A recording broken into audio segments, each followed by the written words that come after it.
غزوہ احد 3 ہجری بمطابق 625 عیسوی۔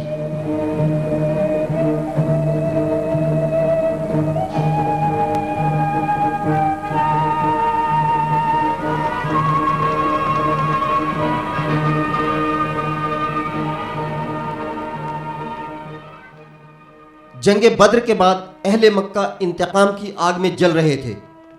عرب میں ایک آدمی کے مارے جانے سے انتقامی جنگوں کا وہ سلسلہ شروع ہوتا تھا کہ ختم ہونے میں نہ آتا تھا، اور اب تو 70 اکابر قریش مارے گئے تھے۔ گھر گھر میں صف ماتم بچھی ہوئی تھی۔ قریش کے نئے رئیس ابو سفیان نے یہ تہیہ کر لیا تھا کہ جب تک بدر کے مقتولین کا بدلہ نہ لے لوں گا، نہ نہاؤں گا، نہ سر میں تیل ڈالوں گا۔ 3-4 ماہ کے بعد اس نے اپنی ذاتی تسلی کے لیے 200 شتر سوار ہمراہ لیے اور مدینہ کی طرف چل دیا۔ یہودیوں کی مدد سے اس نے مقام عریض جو مدینے سے 3 میل کے فاصلے پر ہے حملہ کیا۔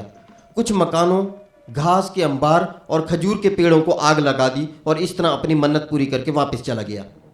نبی کریم صلی اللہ علیہ وسلم کو معلوم ہوا تو آپ نے مقام قدر تک اس کا تعاقب کیا۔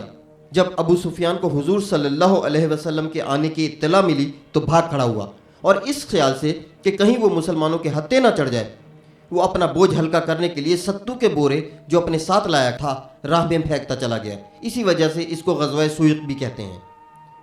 اس حملے سے اگرچہ مدینہ والوں کو کوئی نقصان نہ پہنچا، تاہم قریش کے جذبہ انتقام کا اس رویے سے بخوبی اندازہ ہو سکتا ہے کہ وہ مسلمانوں کے خلاف اپنے اندر کس قدر شدید جذبہ رکھتے تھے۔ اس واقعہ کو بدر ثانی بھی کہتے ہیں۔ آخر یہ آگ کب تک سینوں میں دبی رہ سکتی تھی؟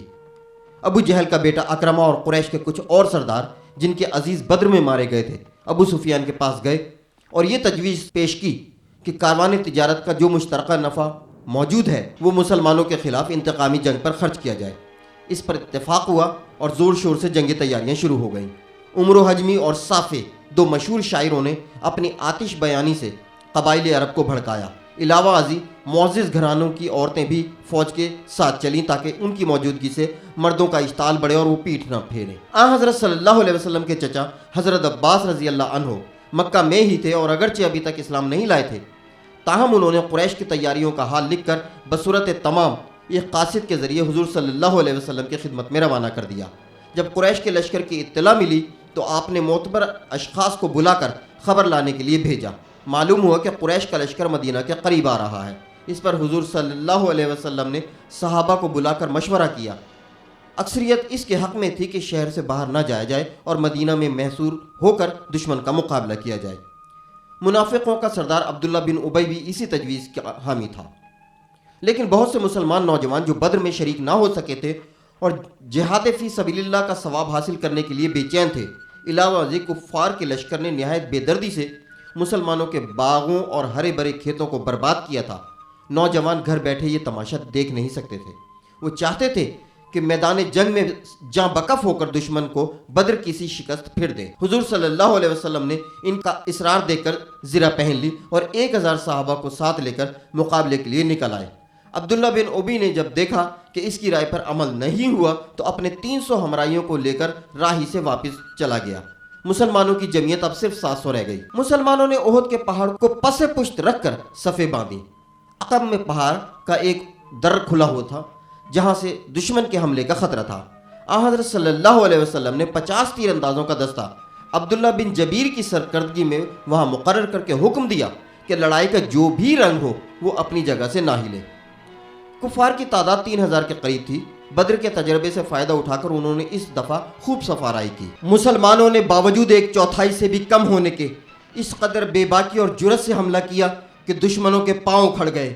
اس کے علمبردار یکے بعد دیگرے قتل ہوئے اور قریشی فوج میں بدحواسی اور افراتفری پھیل گئی، یہاں تک کہ مسلمانوں کو دشمن کی شکست کا یقین ہو گیا اور انہوں نے مال غنیمت لوٹنا شروع کر دیا۔ یہ عالم دیکھ کر وہ تیر انداز جو عبداللہ ابن جبیر کے ماتحت عقب میں درہ کی حفاظت کر رہے تھے اور جنہیں کسی حالت میں بھی اپنی جگہ چھوڑنے کی اجازت نہ تھی، وہ بھی لوٹ مار میں شامل ہو گئے۔ حضرت عبداللہ بن جبیر نے انہیں روکنے کی بہت کوشش کی لیکن وہ باز نہ آئے۔ اس کا نتیجہ نہایت افسوسناک ہوا۔ خالد بن ولید جو بعد میں ایمان لا کر اسلام کے مشہور ترین جرنیل ہوئے، لیکن اس وقت مشرکین مکہ کی طرف سے لڑ رہے تھے، اسی درے کی طرف بڑھے اور پیچھے سے مال غنیمت اکٹھا کرنے والوں پر حملہ کر دیا۔ مسلمان اس اچانک حملے سے سراسیمہ ہو گئے اور ایک دوسرے سے الجھ گئے۔ افراتفری میں دوست دشمن کی بھی تمیز نہ رہی۔